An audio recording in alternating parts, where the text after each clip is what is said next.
everybody out there in YouTube land. Today we are going to be replacing the windshield wiper blade on a 2015 Honda Sonata Limited Edition. We are going to be using a Rain-X silicone Endura blade.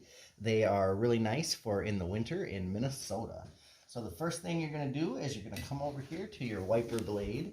These are J hooks, so it's real simple. On the old one here, all you have to do is flip the cap up and push down, and it'll come right off, nice and easy.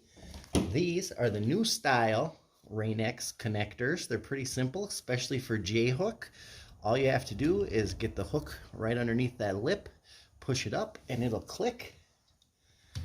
Ooh, not like that. There we go, nice and clicked. And then you come over here and you remove the cover on the silicone blade here, because it has a coat of Rain-X, and when you run it dry on your window, it'll give it a coating of Rain-X.